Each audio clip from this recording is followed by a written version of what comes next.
Hey, let me ask you a question. Michigan, now Jim Harbaugh has been suspended for the rest of the season.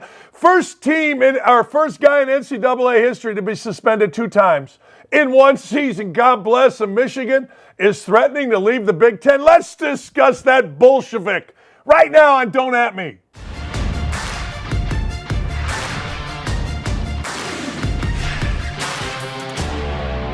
So Jimmy H, a.k.a. Harbs, decided, well, I'm going to take incompetence over immoral. Let me explain here. So Jim Harbaugh and all the sycophants and the actual president of Michigan are defending Jim Harbaugh by saying, well, it was a rogue guy that he hired.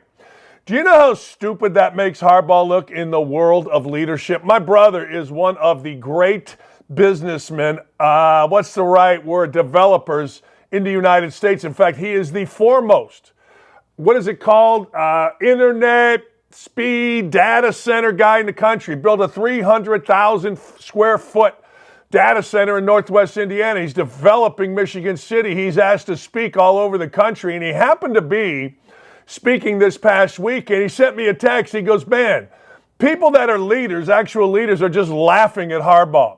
They're laughing at Michigan. Even Michigan guys are laughing at Michigan that are in positions of leadership. Not fanboys, not the guys that couldn't get in Michigan but wear the jerseys. I'm talking about business leaders. Here's why. Because Harbaugh has chosen incompetence, and it's an interesting question. Are you going to be perceived as incompetent or immoral? If Harbaugh cops to knowing what Connor Stalions was doing, sure, the punishment might be bigger, but you know what? He cops to being immoral. Instead, Michigan, including their president, their athletic director, and all their little fans, are copying to be incompetent. I hired this guy, but I didn't know what he was doing. Well, you're paid millions of dollars to win games, number one. Number two, run the program. Hey, you can run the program into the ground, and we're seeing it with Harbaugh, but as long as you win, you're okay. As long as you got those W's, as long as you get us into college football playoffs, we're good with you, baby, and that's where we sit right now. Jim Harbaugh is running this program into the ground, and he's doing it based on incompetence. I understand Susie Rottencrotch and Joey Bag of Donuts and the rest, Charles Woodson and the rest of the Wolverine Nation don't get this. I totally do. I totally get they want a name call. I totally get they want to get angry. The thing with me is my son, get off the bottle. I don't even drink hardly.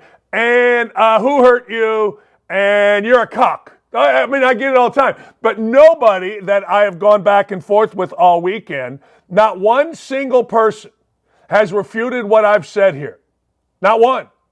He was suspended by the Big Ten for incompetence. Meaning he had a staff member do things that he hired that are against the NCAA rules, in fact, against morality, against anything in terms of coaching. That's number one. Earlier, he was suspended by his own school. For what? For being a liar and then, let me go in order, a cheat and then a liar. So the guy got suspended for being a cheat, a liar, and then incompetent by the Big Ten. That's the triple crown of cowardice. See, this is why I love Bob Knight, and I'm so glad I got my number 11. We didn't have to cheat. He wouldn't let you cheat. Hey, Purdue was beating us, but we weren't going to cheat. Ohio State was beating Harbaugh. Urban made him fetal.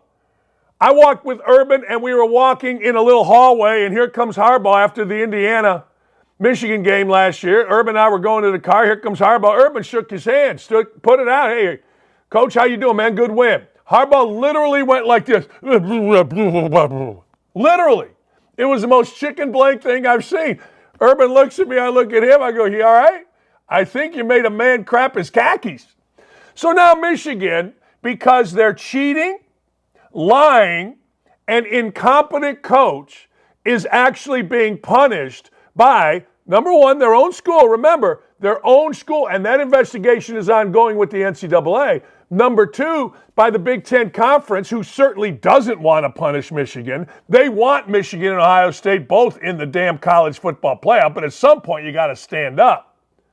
So here's what the Big Ten then suspended. So here's what Michigan is threatening. There are reports that Michigan is threatening to leave the Big Ten. Now I want you to think about this. we're not going to play because you punished our cheating, lying that they've admitted to. They've admitted to Harbaugh cheating and lying. Understand that. You're punishing our cheating and lying coach. We don't like it, so we're going to leave the Big Ten. I would love to see them do it. They'll find a great landing spot. They'll be the belle of the ball in the SEC. But all of these Michigan big, fat-headed, black-haired white dudes, all these sausage-eating, Dan Deerdorf-looking mother hubbuds are going to go, well, God, blah, blah, blah, blah, blah, blah. It sounds good right now, President Ono, the president of the university, is defending the cheat and the liar as he had to suspend for cheating and lying. But now the president is, of course, defending. And it gets even more beautiful. By the way, we just had another coach fired. Mississippi State has fired Coach Zach Arnett. His team was 4-6. There you go. The guy didn't even make it a year. And he got the axe. We'll get into that and Jimbo and why Jimbo is living the goal of every American worker. But before we get into it, so Michigan's staff, who obviously knew that a guy on the staff was cheating. He had a book this big. He was standing next to the defensive and offensive coordinator. He was standing next to Harbaugh during the game. So Sherrone Moore was the interim head coach. So Sherrone Moore, good win, man, as an interim head coach. Pretty good. Really good. No, good for him. Went to Penn State and won. And then Sherrone Moore embarrassed himself, made himself look like a coward, not because he's crying in this video, not because of that, of course not. Hey, you get emotional with your team. But when you are a liar and a cheat and you've covered up lying and cheating, sympathy is between shit and syphilis in the dictionary for me. So here's Sherrone Moore, and he invokes God. Good for it. While he's MFing, he invokes God. Here it is. To win on the road in this environment when there were doubts. Sherrone, what does it mean to you? I want to thank the Lord. I want to thank Coach Harbaugh. Fucking love you, man. Love the shit out of you, man. This is for you. For this university, the president, our AD, we got the best players, best university, best alumni in the country. Love you guys. These fucking guys right here. These guys right here, man. These guys did it. These guys did it, man. Talk to him, man. Love you. Thank you, Coach. To win. Yeah, there you go. There you go. Effing but the Lord. That's a man that's dead man walking. I guarantee you, old Sherrone, now Sherrone got mad at me because, look, real men don't cheat. Now, I don't give a damn what you say. And I know most of you say, well, everybody cheats. No, they don't. No, they don't. They certainly don't. Everybody cheats, man. No, they don't. Particularly not in this environment. You don't have to cheat. There is no such thing as cheating. Harbaugh went from 0-5, and Urban made him his little batch, to winning 2 in a row and winning by a bunch, and going from a guy who was on the hot seat to and lost salary to a guy that's going to be the highest paid coach in college football. Look, cheating matters. Cheating's important. Stealing signs is important. If you're a Michigan guy, a real Michigan guy, I'm not talking about you little guys, from Coldwater, Michigan, that wear your Letterman's jersey still at age 35 and go to the football game and pound beers in your head. I'm not talking about you little fat-ass guys that are from Ottawa Lakes that sit around and talk about back in the day your team was better than Maconaquah or Muskegon. Now, stop it. I'm talking about real Michigan people, real people. People that got through the business community. They're all laughing at Michigan. They're laughing at Harbaugh. They are. They did it with my brother. They're like, can you believe this idiot chose to be seen as incompetent? It almost is better in terms of respect in the world of business to be viewed as immoral. Hell, immoral we can live with. Immoral, that's what you do to become a president. Incompetent, hey, you're just a boob running a team. That's what we currently have in the White House. We got an incompetent boob currently running the White House. We've got an incompetent guy running Michigan football, and it's all the same. Dudes are just incompetent, but you know what? If you convince enough people, and in sports, convincing people is simply this: winning games. You're good. You can be incompetent, you can have brawls, you can hire a pedophile. These are all facts. You can hire a guy investigated for cyber crimes, you can hire Shem Beckler's kid, who was fired for racist tweet. You can do all this stuff. You can go 5, 1-6 in bowls. You can do all this stuff. As long as you win a few games along the way, and as long as you beat Ohio State. So, Michigan, do us all a favor. Just shut up. Seriously. One time in your life, act like men. The word Michigan meant Michigan man. Act like it. Don't have little Sharon Moore crying because a cheater got suspended. What? Hey, let's show that video again, and let me ask you a question. Did Harbaugh die? Did he get diagnosed with some horrible disease? My cheater got caught, and the president suspended him early in the season. And then he was too stupid to know what's going on in his program, and he got caught again. Well, I love you, man. Let's look from Sharon Moore. That dude knows where his bread is buttered. Good for him. To win on the road in this environment when there were doubts. Sharon, what does it mean to you? I want to thank the Lord. I want to thank Coach Harbaugh. The Lord. Fucking love the you, man. Lord. Love you, man.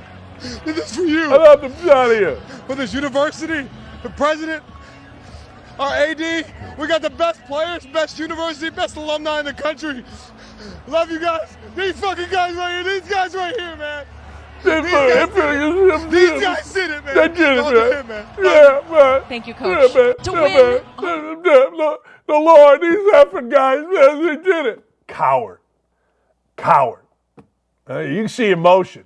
I teach my sons to show emotion. Ain't nobody talking about the emotion. Hey, man, if Harbaugh was sick, okay. But the dude's a cheat, and this guy got to be a cheat. I'm not saying he is, but he's on the staff. And the signals weren't just stolen for the defense. I assume they were stolen for him, for the offense. Of course he knew. You don't think he knew? Then you're nuts. Man, what's wrong with you? I love it. Spent all day yesterday. I was bored. I was driving all day. All right, let's get into coaching. The goal of the American worker, of every American worker, and I had this once, is to get paid to not work. That's right. I got suspended 5 days because I pissed off the wrong guy at Indiana University. And my radio station was like, hey, Dan, you mind taking a suspension? I go, I'm not taking a suspension. We're going to pay you. I'm in. I'm in. Pick me. I am in. And they're like, yeah, we got to appease these clowns. Okay, I'm cool. So 5 days. It was awesome. In fact, it's the only week in the last 3 years where I documented my life. It was fantastic. My wife and I went to shows. We went to Chicago. We saw Hamilton. It was awesome. We went down to Bloomington. We saw the leaves, the trees. We went to that sandwich shop. I'm talking about Nashville, Indiana. We went up to Chicago for about 3 days. Great. I want to get suspended, Aaron, but it's got to be with pay. Now, getting fired. My biggest mistake as the coach at Indiana was I didn't demand that they got to pay me for 2 years. See, when they weren't going to hire me, they gave me a year extra. I made out like a bandit, but I'm look back on it, I'm mad.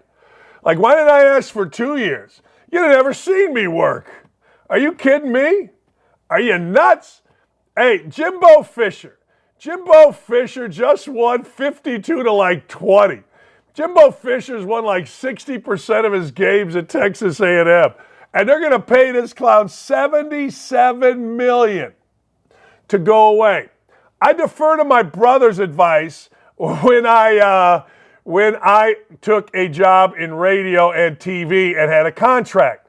He goes, Dan, just understand, there ain't no contract like a coach's contract. I'm like, yeah, I could tell. How about this? So they paid me in Indiana a ton of cash, not to coach for a year and not to do anything for a year, but that ain't nothing compared to Jimbo Fisher. Jimbo Fisher is dropping $76 million to not work because according to the athletic director, the program was stuck in neutral. That's right. There it is. No national title, nothing. And Kevin Sumlin was a good coach. Now, he did have Johnny Manziel, but Kevin Sumlin was a good coach. I like Kevin Sumlin. a lot. Jimbo Fisher seems like the kind of guy that I got to hold on to my wallet. I always say, if I was sitting at a bar with a guy and I left a hundy and I know everybody was getting ready to leave, would I leave the hundy on the table to go take a whiz? And I certainly wouldn't with Jimbo Fisher. Jimbo Fisher seems like the guy. That, you know what? He is the guy that you just can't trust. Period. You know that? Yeah. At the end of the day, he can trust his agent. At the end of the day, he's a guy that, you know what? His agent is the man. Got him $76 million to walk away. Now, if I'm Jimbo Fisher, here's what I'm doing. This is exactly what I'm doing. I am going to give at least $1 million to everybody on my staff. Because what happens when you get fired is the assistant coaches are still there for the year, but they're hung out to dry. You got all these guys, interns, you got graduate assistants, everybody's kind of hung out to dry. And guess what? You know what? The idea of Jimbo Fisher walking away with 76 and not doing this is going to disgust me.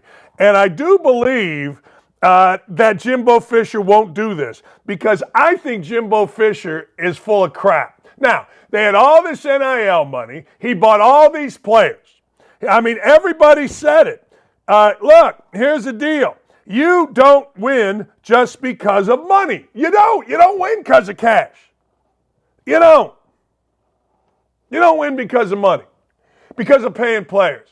Look at Indiana right now, Indiana basketball. Indiana basketball stinks. And these guys are like, yeah, well, we're paying players. Why are we paying players? They should have to pay money back.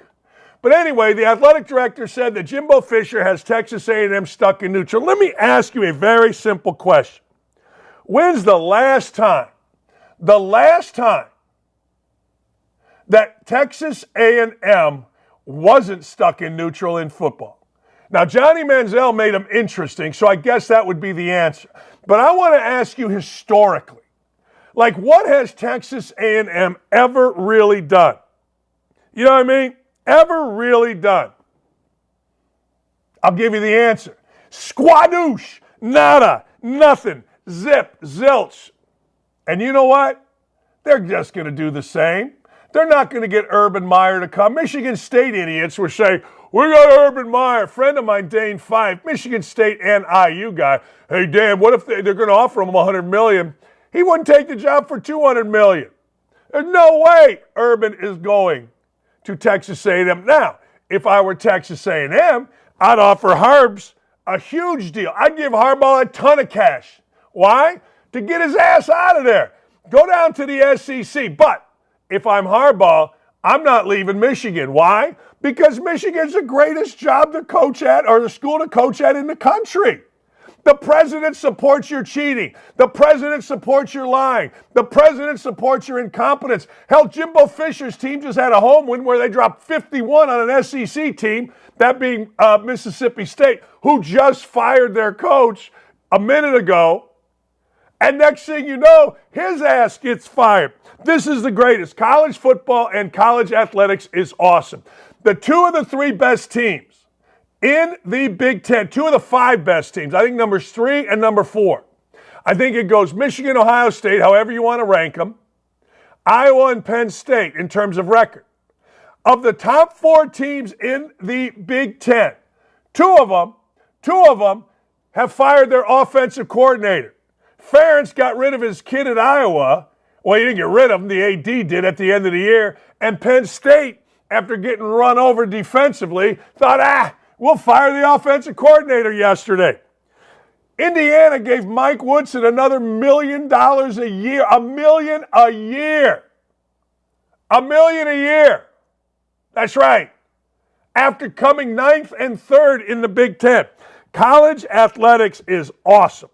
College athletics is the best. The best. Absolutely the best.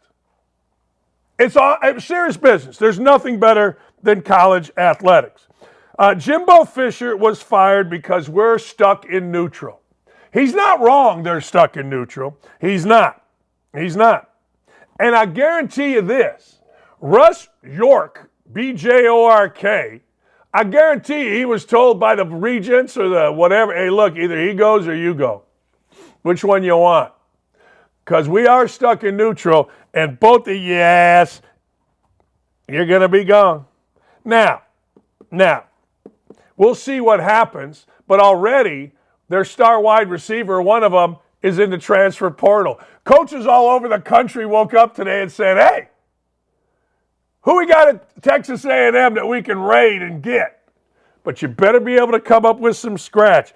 I feel like it was just yesterday where Jimbo Fisher had the greatest NIL deal going. He was taking players from everywhere. All right, the dude finished 45-25 over 6 seasons. No appearances in the SEC championship game. So there you go. All right. Well, a lot of firings are coming. The transfer portal is open. Teams are going to be gutted. College football, baby. I'm going to give you my top 5 later on in the show because my top 5, it is always, as you know, the Dakich Index. Who's playing well now? Speaking of top 5 college football, let's go a little recap here. Michigan, they did do a hell of a job, man. Urban told me the other day that Penn State is the most difficult place to play at in the country. They had that whiteout thing, kind of checkerboard blue and white. The game should have been played at night. I hear night in Penn State, Beaver Stadium, is freaking awesome. Absolutely awesome. Look, the story of the weekend, though, was Georgia. I got Georgia on my mind. Georgia. Anyway, so Georgia was playing Lane Kiffin, and I was dumb enough that I bet Lane plus 10.5. I like Lane Kiffin. I like what he did to that fat-ass kid, DeSantis Fete. Anyway, I liked what he did. He told him, look, you got to show up at work. You don't show up to work, hey, you out. Anyway, Georgia beat the dog out of Ole Miss. Now, here's the deal. Those of you that are in the media, you don't know your ass from third base. Fans, you really don't either. So you talk about things like trap games, or you talk about things like statement games. And I say, yeah, okay. Yeah, I guess, whatever you want to say. But I will say this. Georgia did make a statement against Mississippi. Georgia made the statement that, hey, I understand Michigan's getting headlines, some for good reasons, some for bad reasons. I understand that Ohio State is atop the perch as the number 1 team. But hold the phone, read Georgia. And let me tell you what Georgia did. They absolutely batch-slapped Mississippi. I mean, the 10.5, no. 52-17. I'm going to say that again. 52-17. That's a lot to a little. Let me take my 10.5. Yay, Rob, go fight, win. 52-27.5. I got beat standing on my head. I was like that kid that got caned in Malaysia 30 years ago. The beatings will continue until Dakich straightens his ass out. However, I don't know if you noticed. You know what I'm going to say, don't you? The house bet went to 8-2. 80% on the house bet. Iowa won 22 zippo. Zip. Florida State survived Miami. Very underrated win. I know we're supposed to win every game by double digits plus. This used to be my favorite game.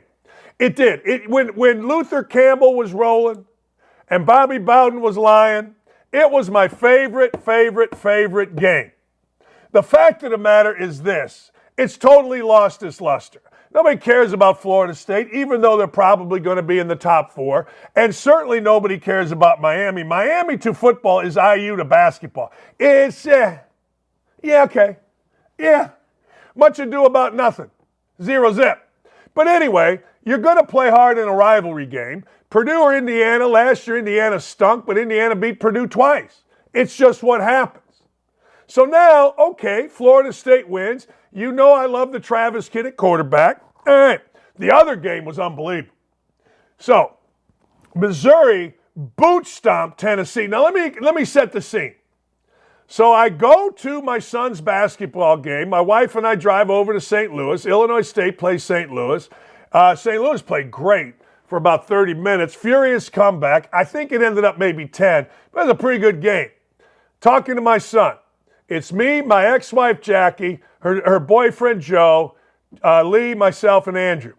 And Joe is a Tennessee guy through and through. Joe's from a small town in Tennessee, went to Knoxville. Daughter went to Knoxville, couple went to Georgia.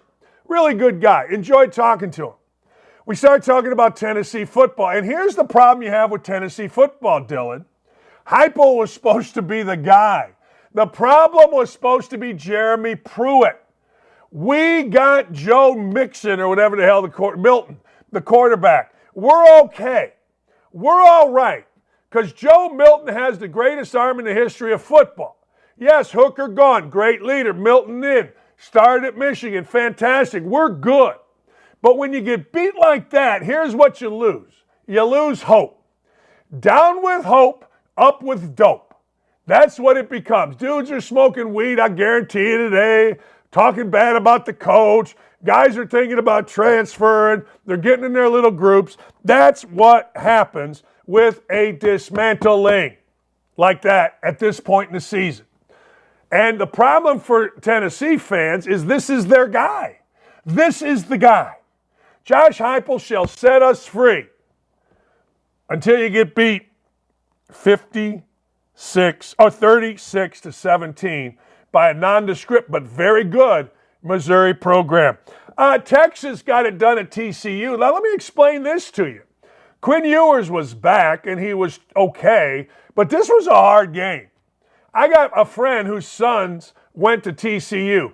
Everybody and their mother that was ever an alum was down. That place was jumping. That place was ready. And Texas did what they had to do. They survived. Now, I would put Alabama ahead of Texas today, tomorrow, the next day. Jalen Milroe is one of the great quarterbacks in the country. Nobody's talking about him, but he is. Now, moving along. Oregon, USC. Shout out to my boy Phil Sack. He put it out there for me. Take the under in this game. The over-under was 77 to 78.5, depending on when and where. But my boy Phil Sack sent me a text. He's the guy that makes more money gambling than I've made in a lifetime, sports gambling. And P. Sack said, hey, we're going all in on the under in this one. Now, that was easy. I wish I'd only bet that this weekend because the Hoosiers killed me, crushed my soul. Auburn crushed my soul against Arkansas. This was soul-crushing what happened to the Saints for me. But P. Sack gave me the goods. He gave me the goods, and this one went under. Look, Bo Nix is fine. I wouldn't draft Caleb Williams first. I don't know, man. I'm sure I would after the combine and talking to him, all that stuff. But man, oh man, I've had enough of that kid.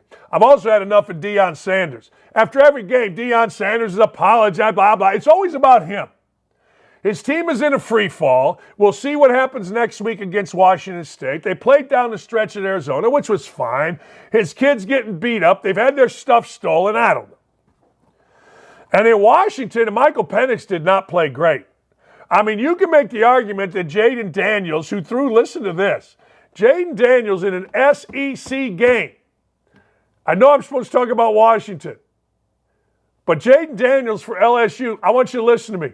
Listen to me. Gritty, Van Pasterman, Sean Black, listen up. The dude threw for over 300 yards, hold on, and rushed for over 200 in an SEC game. First time it's ever been done. I mean, look, I'm not saying they got the greatest quarterbacks ever, but they did have a guy like Tebow, who when he was with Urban could throw it. He and Dan Mullen, he could throw it. And of course he could run it. And Tebow, nobody's ever done it. Tell you what, if you're going to ask me, that Beck kid's pretty good at Georgia. He's pretty damn good. But if you were going to give me Jalen Milroe at Alabama, and you were going to give me Jaden Daniels, I'll play against anybody in the country. Milroe's got a burst that I haven't seen. He reminds me of me running through a freaking buffet at Golden Corral. I'm getting there, baby, and I'm getting right to the chocolate fountain before you are. I'll tell you that right now, Aaron. All right, another day, another idiot wide receiver. Woo! Now we come to the idiot wide receiver portion of Monday. This time it's Michael Thomas of the New Orleans Saints, formerly of the Ohio State University. Apparently, Michael Thomas was mad at a construction worker. Yeah, that's right, I said it. He was a construction worker parking out in front of his house. Thomas, because, well, he's an entitled little batch, decided, I'm going to yell at the construction worker. An argument ensued. It did. An argument ensued. Next thing you know, Thomas is smacking the phone out of the guy's hands, allegedly, knocking it to the ground and shoving the guy. Gutsy guys, these big, strong wide receivers, gutsy. Well, guess what? Battery charges have been filed. Everybody's making an excuse. I'm guessing he'll be dropped, but I'm also guessing the construction worker is going to make a little green, yo. That would be my guess. We have to have an idiot wide receiver portion. And, of course, last night when I was watching the Giants, or yesterday evening when I was watching the Giants get dismantled by the Dallas Cowboys, two things stuck out to me, actually three. Down 28-0, the Giants scored a touchdown, and the players danced like idiots. What is it about players that makes them dance like little girls? I mean, what is it? Like, come on. Then later in the game, on an interception, down 42-7, those idiots on the Giants did that stupid, ridiculous, we're going to run all the way to the end zone and take a picture. You're down 42-7. What are you doing? But that's the world we live in. And then, of course, when the team is frustrated, we come to the idiot wide receiver portion of that game, where two idiot wide receivers got into it. The coach Daboll, the fat guy with a beard that everybody was telling me he's the greatest coach ever, and I'm like, how about you just wait and see? It was reminiscent of when that little guy, Jay Glazer of Fox, told me that Frank Reich is, quote, an elite coach. Jesus. I understand why this show's popular. We tell you what's what without bias. We tell you what's what every single day. And what's what? It ain't Frank Reich being a damn elite coach. And it sure the hell ain't Brian Daboll being an elite coach. You want elite? Me. Eating. That's elite. All right, let's go with the NFL. I don't know if you saw this because it was at 9:30 in the morning. And even Colts fans had to take a nap. Even Colts fans are like, look, I got so many guys. I set the alarm. My buddy Cam Safali, I don't know what he does, but on weekends, he'll sleep till noon if you'll let him. Sent me a text. You're not going to believe this, but I actually had to set the alarm at 9:30 to wake up for this Colts game. 10-6. That's right. I said it. 10-6. This is reminiscent of Iowa football against Rutgers. Anyway, 10-6, and I got to tell you, I know he's a legend. I do. I know Belichick's a legend. But he's the guy responsible for Mac Jones. He's the guy responsible for drafting him. He's the guy responsible for putting him out there. And I got to tell you, Mac Jones threw one of the worst interceptions you're ever going to see. What do I always tell you? When a receiver is behind the offense, unless you're throwing a back shoulder, you got to throw the ball over the head. You never throw it short. Mac Jones had a wide open receiver, right corner of the end zone. He threw it like 10 yards short. So what happened when they got the ball back and a chance to go win, Belichick said, nay, Nanook, Jones, you out. Brian Zappi or Kirk Zappi, I had a coach named Kirk Zapp. Zappi, you're in. And Zappi did what, I don't know what he was doing. He faked a spike, tried to throw it deep into three guys. Interception, game over. And next thing you know, the Colts are 5-5. They're the greatest team, the greatest organization in football. Chris Ballard, well, he's still alive, baby. All right. The Browns, just when we were going to get to bury my weekend in gambling, the great Phil Sack hit me with Browns plus 7.5. Early, it looked dismal. DraftKings wanted me, begged me to cash out. Not this guy, pal, because I knew Deshaun Watson would massage a victory. That's right. I knew we were headed for a happy ending. And guess what happened? They started running the ball. Then they started throwing the ball, they being the Browns. Then Lamar Jackson couldn't get anything going. And next thing you know, The Cleveland football Browns under Kevin Stefanski and Deshaun Watson got it done. Earlier in the day, tweets were flying. Guarantee you nobody ever gives a quarterback a 5-year deal like Watson got. Watson is playing himself to NFL Europe is what I read. I said this, hold the phone. He'll massage this to a happy ending. And guess what happened? Like Lula in the old massage parlor, or maybe in Watson's house, bringing her board and some wet wipes, it happened. The massaging started, the happy ending exploded, and Deshaun Watson and the Cleveland Browns toes be tapping. C.J. Stroud's just really good. I'm here to make a formal apology. I have said, or I did say, that I didn't like his eyes. I have said I thought he was not I didn't say he was an NFL quarterback. I said I'm going to try to look it up exactly, or maybe I just shouldn't. Maybe I should go the other way. Maybe I should go media guy and say, I told you C.J. Stroud wasn't any good or was really good. I told you. I told you. But the truth of the matter is C.J. Stroud's got to be in the MVP conversation. DeMeco Ryans, rookie head coach, C.J. Stroud, rookie quarterback, they have set the NFL on fire. Now, they're 500, which, okay, it's an ember. I mean, it's not a flame. It's not a 3-alarmer. It's not the towering inferno. But you got to admit, even people that don't like C.J. Stroud or like the Houston Texans or even don't care about the Houston Texans, you got to admit, this kid is getting her done. And this kid's getting her done in a way that it is not that far-fetched to say C.J. Stroud should not be in the MVP discussion, because C.J. Stroud is kicking the living hell out of everybody. And I got to tell you, Frank Reich and the clowns look stupid. Now remember, this wasn't against the Colts or the New England Patriots that Stroud went 23 of 39, 356 yards, a touchdown, an interception, and drove him down for the game winner in Cleveland in front of Houday against Joe Burrow, who I had to watch another feature on. All right, we get it. He's from Athens, Ohio. Yes, he went to school at Ohio State but played football at LSU. We get it. Enough with Burrow already. I get it. He's the great white hope. We all get it. But this dude is killing him. All right, let me go a little quicker. 49ers just absolutely destroyed Jacksonville. Just when I started believing in Jacksonville, just when I started thinking Jacksonville's all the rage, the 49ers blow out the Jaguars. Boom. Hey, I had a good friend of mine tell me how great the 49ers or the Chargers were. Yeah, Tom Telesco actually insulted through a friend, my friend Ryan Grigson.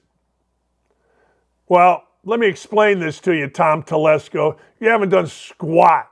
You've been given a franchise quarterback. You haven't done jack squat. So if I were Tom Telesco, former scout with the Colts, who is now with the frickin' Chargers, I'd shut the hell up, fire my coach, get someone in there with some satchel. They stinks. Herbert's worried about his hair. He ain't worried about winning. He's got all these commercials. He stinks. He's good, but he stinks. And the team is impossible to watch. And good for Dan Campbell. He wanted the ball last. So he went for it on 4th and 2. He got very lucky. Good for him. And I'll never understand a defense that plays this little zone, has 2 guys around a guy who's stepping right in between them to catch a 3-yard pass when it was 4th and 2. I'll never understand it, but that's the world of the NFL. And Kyler Murray led a big comeback. Good for Kyler Murray, the one who doesn't study the video game Provocure. He decided he was going to win me some money. Why, you ask? I had him over 42.5 again. Phil Sack's a goddamn genius. If you know Phil Sack, send him a nice treat because he's earned it. All right, when we come back, the great Joe Theismann is going to join us. Super Bowl champ, Joe Theismann. I think his real name was Theismann, and they changed it to Theismann for the Heisman. All right, we're going to get into his decision, a couple things. One, he had the most horrific injury in the NFL. If you don't know it, take a look at it. You won't want to watch him. Notre Dame, any good? They're going to compete. Super Bowl win against the Dolphins. Who does he like this year? I like going to guys that played, coached, and broadcast, and Theismann's done all 3. We'll be back with the great Joe Theismann next. Conspiracy theorists are alive and well as it pertains to Trailer, the new coupling of Travis and Taylor. And yesterday, Donovan McNabb on his 5-Spot podcast, which airs right here on OutKick, Chiefs head coach Andy Reid spilled the beans on setting up Taylor Swift and Travis Kelce. Listen to this. So, I mean, I have to ask the question, which is annoying to me, but have you become a Swiftie? You know what? Like you, I mean, I knew her from Philadelphia. I think her dad was a big NFL fan. So I had met her when she was real young and her dad. And so, I joked about setting Kelce up, but I mean, I'm just saying, you never know. See, that's something people don't know, that you know her dad. Because a lot of times she sitting in the box, she looks confused of what's going on, but she cheers with the rest of all the family members. Yeah, she's a good girl, man. She's into it, and that's we're glad she's here. Amber, should we be getting Andy Reid into the matchmaking business? I mean, maybe so, but I think there's a lot of people who want to take credit for that relationship. Yesterday I saw Erin Andrews was on the Today Show yesterday, and she said that she takes credit for it because in her podcast, of course, it all because she did. She mentioned it. Yeah. Yep. Back when Travis Kelce was trying to give his phone number to Taylor at the Eras Tour in Kansas City, he couldn't get to her. And so Erin Andrews went on her podcast and she said that, Travis is a really great guy. Give him a chance. Do it for America, Taylor. And then sure enough, it ended up happening. So Erin Andrews is taking credit too. So maybe it was a joint effort and part of a lot of people.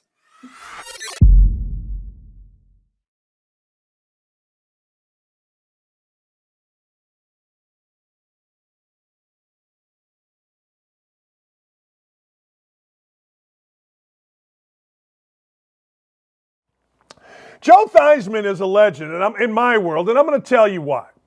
He's older than me. When he played at Notre Dame, I was growing up outside Gary, Indiana, an hour from South Bend.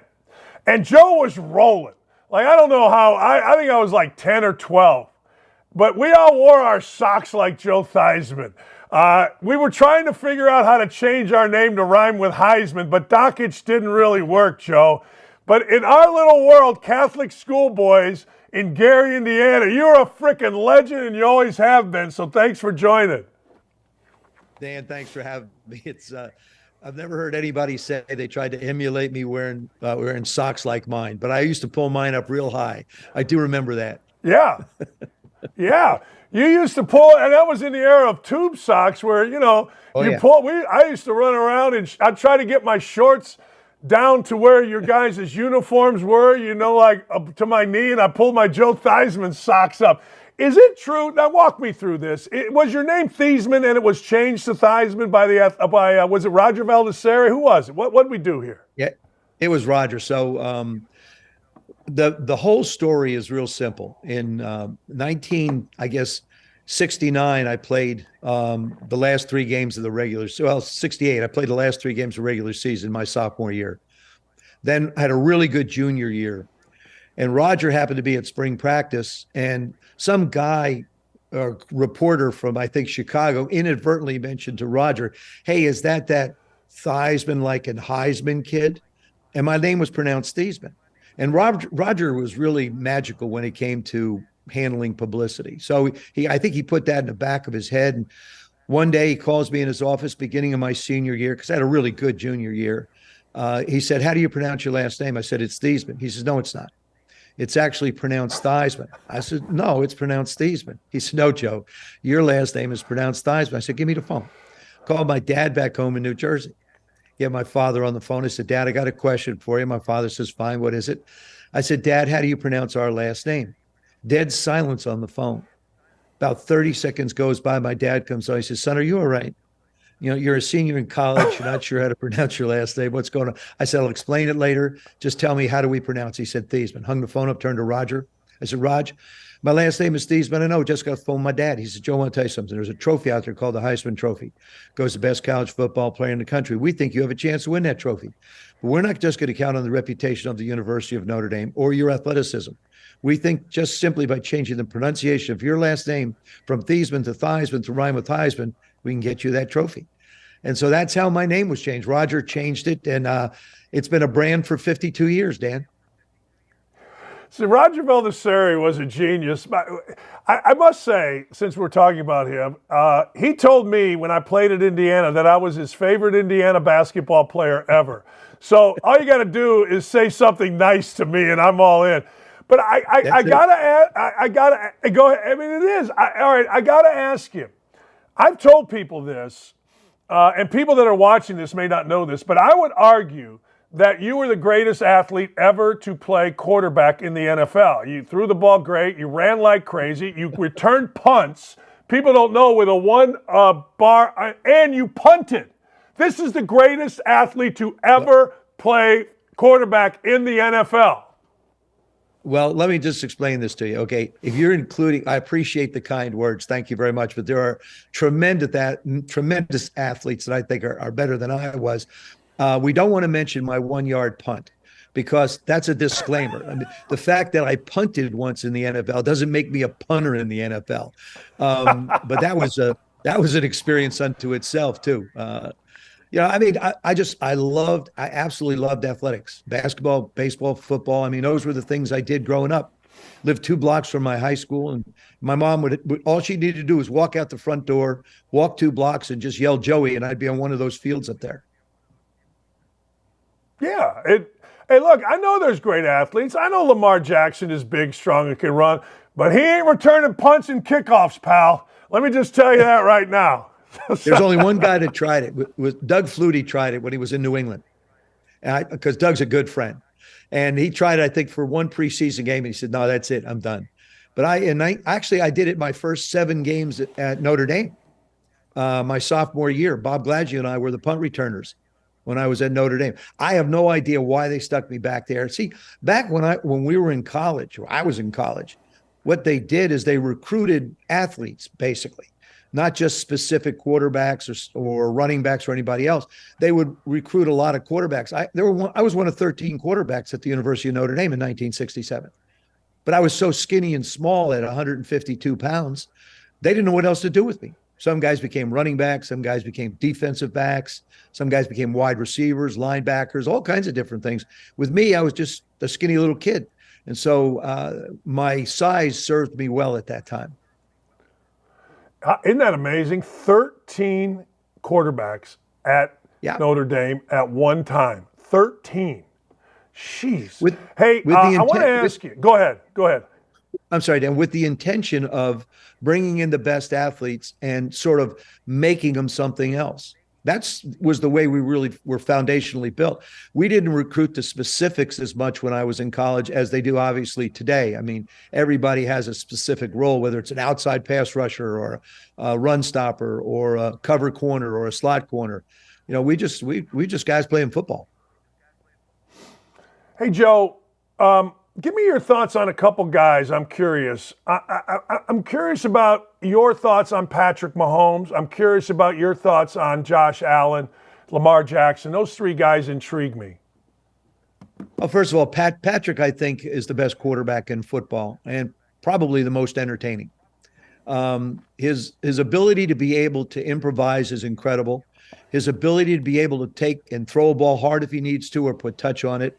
But I also think that when you really, when you marry quarterbacks up, you have to look at the offense that they're in. I think it has to complement what they do. And what Andy Reid does with Patrick, and has since he's gotten him really, has allowed him to be able to continue to evolve in that offense. He's a playmaker. I mean, the position's all about one thing. You're going to run 65 plays in a game. There's probably going to be 4 plays during the course of a game where you have to make a play at a critical moment. And I think that's what separates these guys from everybody else in the league. I mean, your upper echelon is separated because they have the ability to be able to make plays. Patrick is one of them. Josh to me is one of the most baffling people in football. You see his ability to throw, you see his ability to run, you see how physical he is. And then all of a sudden he does something and you scratch your head and go, why? And then he goes and he sits on the sidelines and he has this look on his face. And it looks like in his head, he's doing the same thing that I'm doing, saying, why did he do that? Why make that kind of a decision? Why make that kind of throw? I would love to see Josh Allen. And I still think he is an untapped resource for the Buffalo Bills. I'd love to see him slide a little bit more. I don't know if that's in his nature. I'd love to see him throw the ball away. He tries to make every play, and that's a double-edged sword. If you try and make every play, good things aren't going to happen a lot. If you do make a big play, everybody goes, woo, and you say, okay, I got it. And then all of a sudden you make a couple bad ones, and now you're sort of back and forth. Lamar Jackson is having the best year he's had. I think he will have the best year he's ever going to have.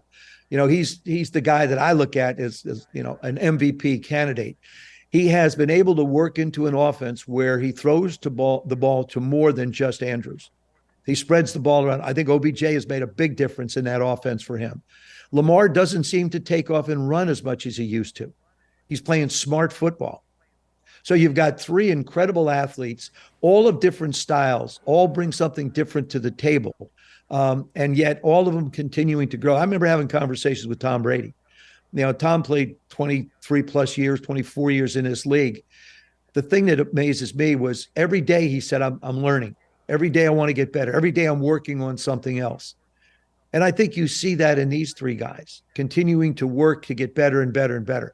It's funny. I do a lot of speeches, Dan, and one of the things I talk about to people is my life is like a ladder without a top rung. Every day I want to move up one rung, and keep on going. And then my favorite saying is the day you stop learning is the day you stop living. So, and that applies so much to our game. I don't care how many years you play, you're going to see something that you haven't seen before, and you have to put it in the memory bank and hopefully recall it at another time. Well, you're the perfect guy to ask this question then. Here in Indianapolis, we have Anthony Richardson. The knock on Anthony Richardson is obviously he's going to get hurt, whatever. But I want to go to this, Joe. Anthony Richardson is criticized because of a lack of accuracy. People say you got to be able to throw it in a thimble, throw guys open, all the stuff that they say. So let me ask you, because all the writers I could give a shit about, if you want to know the question, I want to know guys that know how easy or difficult, what can I tell you? How easy or difficult is it to learn to be accurate while you're on the journey as an NFL quarterback? I think, first of all, you have to look at Anthony Richardson's career. What's he played? A total of 14 games, including college. There's no foundation to build off of yet. Now he's injured. Now what they'll do is they'll work on his accuracy. Has a lot to do with footwork. It has a lot to do with velocity. You have to learn how to throw the ball into tight spaces, but then you also have to learn how to throw the ball over linebackers' heads. There's drills that he'll be able to do. Anthony Richardson is, if you were to take it and say, okay, on a scale of 1 to 10, where is he as a quarterback in the National Football League? Other than his physical abilities, I'd say he's maybe at a 3 with that much room to grow. But you have to remember, he didn't play much in college. So there's not a foundation there to work off of. He was a strong arm guy that used his athleticism.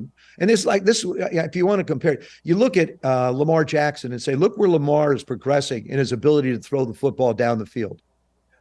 This is what you want to look for in Anthony Richardson. And it is not an overnight success. The quarterback position is a process. It's learning the offense you're in. Then it's learning what people try and do to you. Then it's learning and then putting those two things together. That's about year 3.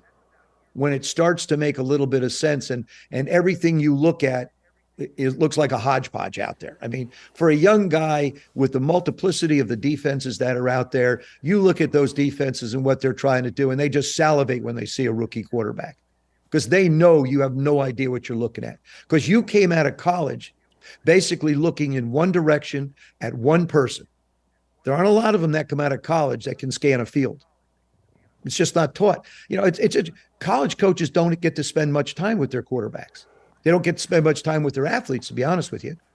I'd love to see football, baseball, basketball for men and women become a credited class. Why don't you get credits for being out on the football field? Because you go to a social studies course or a language course or a physics course or a math course. You should get credit for being on the whatever team you're on. That should be a credit for you, because that potentially gives you the opportunity to move forward. First of all, it helps you grow as a person, being involved in athletics. So automatically it has a value to it. It's funny. I advocate. I was coached 25, 28 years, and I advocated for that both at Bowling Green and Indiana when I was coaching there. I got to ask you three things, and I'm going to put these in order of importance. Okay, you ready? Yeah. From 1 to 3. 1, look, I'm a kid that went to college in the 80s, Joe, and Kathy Lee Crosby was the shit to me. And you dated Kathy Lee Crosby. That's number 1. Please talk of. Number 2, I want to talk about your book, How to Be a Champion. And number 3, can Notre Dame win a national championship? Because I went to Catholic school and the nuns would get pissed every time they lost. That's the order of importance to this guy, pal. Well, first of all, my relationship with Kathy Lee is private and personal, and I always keep those things separate from everything. Right. So that's what you got. That's all you got. Now, I'll spend whatever time I might have spent talking about that, I'll talk about the book. How to Be a Champion Every Day is a book I wrote. It's based on the premise that the world of sports, the world of business, and our own lives all parallel one another. I talk about opportunities, goals, attitudes, customer service, teamwork, motivation. And then I tell stories. General Colin Powell was a contributor to it. I have different friends of mine that have contributed, different individuals that I've spent time with, both inside the game of sports and outside the game of sports, or outside the game. So, those were the things to me that were important, I think, and they're the foundation of what I talk about. It's the foundation of the way I want to live my life. And then the third one was, what's the third one? The third one was Notre Dame's national championship. Yeah, Notre Dame national champion. We're not in a conference. We actually are in a conference. We're in the ACC, but it's a little different with the situation we have there. I think they can. I think Sam Hartman's a terrific quarterback for us. And I watched the Ohio State game and I look where Ohio State is ranked, and I think we were so close. I think after the Ohio State game, it really became a shock to the Notre Dame family, to the athletes and everybody else. And we're that close to being that good. And then all of a sudden, Louisville pounds on us and you lose another game. And then, things start to get away from you a little bit. You got to finish up with Wake. We finished up with Stanford. I think we have to finish strong. And then, then you start looking for another quarterback. I wasn't a big fan of the portal till Sam got to Notre Dame, to be honest with you, Dan. And then I'm thinking, okay, it makes sense. But I still think they need to do something with the portal. I don't know. You coached. This is my question to you. Horrible. How do you recruit today? How would you recruit in today's age, knowing full well that you had a 5-star high school athlete that was being recruited not only by you, but by about 10 other coaches? And if he doesn't work, if he doesn't feel like he belongs, or he feels like he's not getting enough practice time, or he feels like he's not the guy, he's gone. I swear, I don't know how the college coaches do it today. Joe, or a young woman in a similar situation where they're on a team and it just doesn't look like it. All of a sudden, okay, all we hear about is the portal and basically football right now, but I'm sure it happens in all sports in college. Oh, Joe, it's horrible. I mean, I coached basketball as a head coach at Bowling Green, head coach at Indiana for a bit, and all you did was worry about guys leaving. I mean, all right, let's take Sam Hartman. Sam Hartman was the man at Wake Forest. He was. Yeah. I mean, it was, and so now he finds a better opportunity, which I don't blame him one bit. But, think about the Wake Forest coach, Dave Clawson. Here he's got a guy, he thinks he's going to get a 5th year. My son's coaching, and it's awful. He loves it, but, he's in his 20s, and but you got to recruit your own guys, Joe. And it's unfreaking believable. I can't let you go without asking this. You are synonymous with the Redskins Commanders. Were you brought into that discussion about the name change, and how did you feel about it? No, I wasn't brought into any discussion and haven't been in any discussion of anything that might happen going forward. I was a Redskin. That's how I played for. That's how we won the championships. Then we went to the Washington football team, which I wasn't a real fan of that particular name. And the Commanders are a name that they came up with. And, I've said this before, Dan, if you start winning, people don't really care who you're called. And I make the reference. You've got the New Orleans Pelicans in the NBA. I don't know. That doesn't seem real catchy to me, to be honest with you. But it comes and it goes that way. I analogize it this way when we talk about the Commanders. The San Francisco 49ers, the 49er part of it references the history in the San Francisco area in California, the gold rush, right? So when I take the name Commanders for Washington, D.C. is the seat of command of all military. So to me, I think that it makes a little bit of sense. If we're going to be called something, we're called the Commanders because this is where we are. But I don't know what's going to happen. All I know is we keep losing these really, really close games, and it leaves a bad taste in everybody's mouth. I mean, yesterday, you play great football, and then you get down to the last 2.5 minutes, or inside 2 minutes, and all of a sudden the game gets away from you. But that's how important an extra point is. If you watch the Washington-Seattle game yesterday, first touchdown, missed extra point. I was watching it with a group of people, and we sat there, and I said, I promise you this. These two teams are fairly even matched. Fairly even. This is going to come back and bite us at some point. And wouldn't you know it? It made a difference. It made a difference in the football game. But this football team foundationally is one of the best they've had here. And I think Sam Howell is really continuing to get better and better and better at the quarterback position. He's one tough kid. He's been sacked more than anybody in football. That's just sacks, Dan. That's not hits. You start to factor in the hits that you take, and he just pops up. He just keeps coming back and popping up. I stand by it. High socks, low shorts, Joe Theismann, an idol. When I was a kid, I was. Shorts. I was short. Well, I didn't have football pants, so I tried to get the shorts to match the high socks. And Joe, I always felt like, go ahead. Remember the shorts you got? Remember when you were coaching in college, the shorts that the guys wore? Oh. And we wore them in high school? I mean, they weren't like they are today. I mean, they were really short. Joe, when I played at Indiana, I didn't wear a jock, wore those tiny shorts. I got a lot of dates out of it. I'm not going to lie to you. Way too much information, Dan. That's way too much information. Hey, I hope you'll come back. This has been a blast. Thank you. Thanks, Joe. Hope you'll come back. Thanks for having me, buddy. I hope so. Thank you. Take care. Bye-bye. Yeah, that's my pleasure. That's awesome. He was one of my idols. Bob loved Joe Theismann. We were all kids. And we're like 10. And we got to be like Joe Theismann. So you pull up your tube socks as high as you could because he always wore high socks. And I swear to God, it made you faster.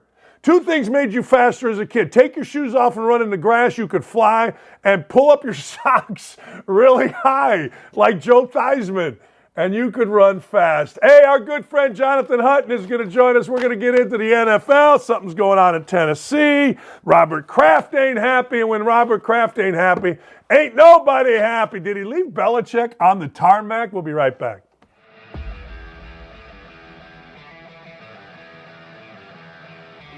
Welcome into OutKick the show. I am Clay Travis, your fearless leader. I am going to continue to argue that sports is one of the great unifying forces in all of American life. ESPN is a sinking ship. Democrats are now the party of the white, woke college graduate. We live in a land of participation trophies. You gotta lean into the turns. You really gotta lean into the turns. Very difficult to go back-to-back years in the NFL with the #1 overall pick. Is it fair for people to be upset with Barbie? I've been out of LA long enough to have forgotten that libs, no matter how ridiculous the scenario, are gonna live. What have you seen firsthand of how this has affected you in the plant and your fellow employees? Under Joe Biden, the Taliban has retaken Afghanistan. Putin has invaded Ukraine. So if there was ever a time for freaking aliens to inhabit and conquer Earth, now would be that time. You're born a male, play with males. You're born a female, play with females. Don't at me about it. The American people are being cheated. We, ladies and gentlemen, are being cheated. I made the call to end the Me Too movement, and today I'm going to continue making that case. And that's just a way to further taunt these women, to make them feel less than, to make them realize that this has just become a big joke. And we were able to see you guys on the ground with your signs supporting. That was huge. They were saying, oh, it's only 1 or 2. That's rubbish, and we all know that's rubbish. Once those trans-identifying males were able to succeed, it just encouraged.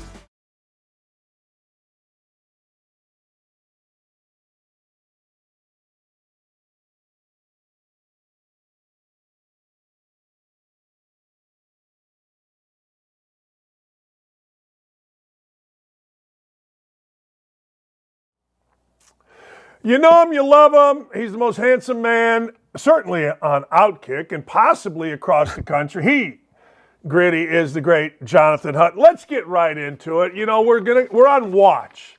We're on like quarterback watches around the country, right? And we're on Will Levis watch.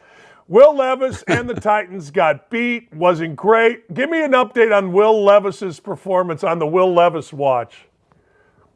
Dan, I have no idea how to give you an update because he's getting knocked around every other time he takes a snap. The Titans' offensive line is going to make it extremely difficult to evaluate how things are going to go down the stretch of the season here for them. At 3-6, they were 2-2, and it's a quarterback situation that is good, I think, for Levis. Not great because he's behind the line, but Dan, he's done nothing to indicate that he can't take over that position long term to this point. But the evaluation is going to be difficult given the fact that they can't run the football. They have to go with the quick passing game that's faster than even what we're seeing from the other rookies right now. And the offensive line is allowing him yesterday to get hit 13 times. He sacked 4 times, and he had to drop back 39 times because they're trailing in games where the defense is only giving up 20 points. It's a crazy spot to be in considering where they thought they were this offseason. But there's not a lot of belief in Nashville about what's going to happen over the final 8 games here. All right. Speaking of watches, we're on the Belichick watch. I'm going to say this is a quote from Robert Kraft. This is our 30th year that I've had the privilege of owning this team. Never been 2-7. It's disappointing. And I'd hope that things would be a lot better, as I know our fan base did. I hope today is a chance to reset and make this a much better year. Do you think, or where are you with the Belichick isn't, shouldn't be on the hot seat, or at least have his job questioned? Where are you with all that? Totally fine with him having the job questioned. I question the sentiment that he should be fired coming back from Germany, which was put out there, by the way, last week by Ben Volen, who also put out early last week that Mike Vrabel would be the home run hire. That coming from inside or someone close to two sources close to the Patriots. That all being said, if you're going to fire Bill Belichick, you do one of 2 things. You negotiate some type of settlement that allows him to step away, but it's similar to what we saw from like Sean Payton, where he stepped away for a year. He's still under contract, and then a team would have to trade for his rights. Or you trade him outright and try to see what you can get for Bill Belichick, considering the other thought is the Commanders are interested in at least picking up the phone and calling. Again, and that's coming from Florio. I don't fire a coach that I can get something for, especially if he's going to be picked up in return by hitting the street, especially the GOAT. So, yeah, I think this is – here's what we don't know. What I don't know is the relationship behind the scenes and how much it has deteriorated between Robert Kraft, Jonathan Kraft, and with Bill Belichick, because that did happen between Belichick and Brady, and now you can clearly see it was already there, and now it's now to the surface where, yeah, I don't think Belichick's he's not playing out this extension of the contract. And I don't blame Robert Kraft for doing so, but he's going to have a plan in place. And the plan in place doesn't start with a week 11 change. It starts with a complete overhaul in the offseason. Yeah, man. I mean, this is a bad scene. I didn't have, I know it didn't end up well, so I'm probably wrong, but I didn't have any problem with him benching Mac Jones. Mac Jones wasn't going to win you that game. He wasn't going to win you that game at all. So you put in Zappi, he does what you know is not going to happen. Hey, I got to further, let's go back to the SEC. Another coach, Brady Hoke, who I really like, has announced he's going to retire at San Diego State. It just came out. We've seen what happens with Jimbo Fisher. The goal of the American worker is to get paid, not to work. I think college athletic directors are idiots. I've always said this. They give money like it's not theirs, which it isn't. But Jimbo Fisher's contract is historically bad, and it was from the get-go, was it not? Or am I wrong about that? Look, I mean, it is triple the second most highest buyout in college football. Gus Malzahn was at 21. Jimbo's at 77. I don't blame the coaches for that. You're right with the administration. And look, as far as with all the buyouts, Dan, this is and A&M's not the right example because it would be used as a bit of just a bargaining tool, and I'll get to that. But if I'm name, image, likeness, if I am a player right now, if I'm asked to go to speak on Capitol, a former player, if I'm an agent, if I am leading a collective, I am bringing up the fact that you have administrators and leaders of college athletics going to Capitol Hill and saying, name, image, likeness in the transfer portal will kill college football. We can't make budget. Woe is us. We can't balance the budget. That's on you because they're handing out money like this, hand over fist, and it's the easiest job right now to be a college head coach when you have 6-win tier coaches in the Power 5 conferences making as much as an NFL head coach right now. That's in the bottom third of the pay stack. And Dan, the other thing to point out, A&M's not the right example to go on Capitol Hill and point to and say, hey, they're the reason, because they've got the money to do it. They have the resources to do it. They're not the ones bitching and moaning about it. It's the others. But you use that to the example whenever you consider that Jimbo Fisher, who in his first job made $20,000 in his first paid coaching job, is now going to end up making $26,300 per day over the next 8 years through Texas A&M, not to coach. A&M and their boosters can afford it. They've got billions upon billions to work with. But yeah, this is you're paid to fail. And in this case, 42 to 45% of athletic budgets on average in the Power 5 go to buyouts and go to exit strategies for administrators. They're not going to the players. And case in point, we're going to see more of this moving forward. Jimbo Fisher's the outlier, though, where they're throwing around a ton of money. And I think it's more about the stupid money that they're throwing around instead of, what they're the coaches willing to pay. And by the way, it's the stupid money that makes A&M viewed as a much better job from coaches than it is from the fan perspective, because it's more about what you can do there, not what have you done there. And if you flip the lens from the fan perspective of, they've only won this or that, and they've barely won with Jimbo Fisher, what are you talking about? It is the resources available to you, and there is no question College Station has those resources. I've always said, don't tell me about the pressure on a Power 5 football coach or a Power 5 basketball coach. I'll tell you about the pressure being a MAC coach with 2 kids making $100,000, barely. You get fired there, you're like, to become the Power 5 coach. Yeah, well, you get Tom Allen's gonna have completely crap the bed at Indiana. If they fire him, they're gonna give him $20 million as a going away present. It's just the funniest stuff to me. All right, I got to get back to the NFL. I'm watching these rookies. Levis has won. Stroud has been. I don't know, man. I don't know if he's in the MVP category, but damn, is he good. Oh, yeah. And then there's Bryce Young. I try to tell people, man, Frank Reich was a complete fraud here in Indy in terms of being a developer, offensive coordinator, and we're seeing it. Did they make a mistake? Maybe not. I think it's too early on that. Look, Stroud, right now, yes. CJ Stroud, second consecutive last seconds victory yesterday. And you mentioned the MVP. I'm buying into that. He's not just offensive or rookie player of the year. Right. He's not just in that discussion as far as rookies are going. He's in the total league discussion for MVP. And that's only happened, by the way, one time where a rookie comes in and wins it, and that's 1957 with Jim Brown. But this is a crowded MVP room, and Stroud is heating up for a Houston team that can also, by the way, win the AFC South. I know those are long shot odds, what we're discussing. But he's worthy of putting the Texans in the playoff discussion. He's worthy of being in the MVP discussion as we enter Week 11, because in Cincinnati, he had 8 throws of 20 yards or more. And that's a week after he carved up Tampa Bay for 9 passes of 20 yards or more. And he did all of this with the Texans missing their leading receiver, their leading rusher, their leading tackler, and their starting safety. They did it without their kicker.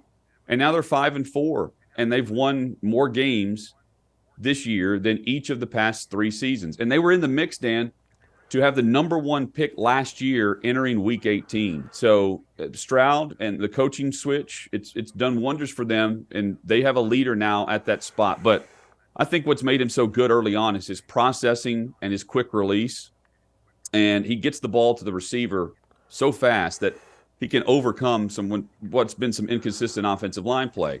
And then in terms of what we're seeing from Bryce Young, Josh Allen and Trevor Lawrence were outplayed by Baker Mayfield and by Mac Jones in their rookie years. So I don't buy into they've made the wrong pick.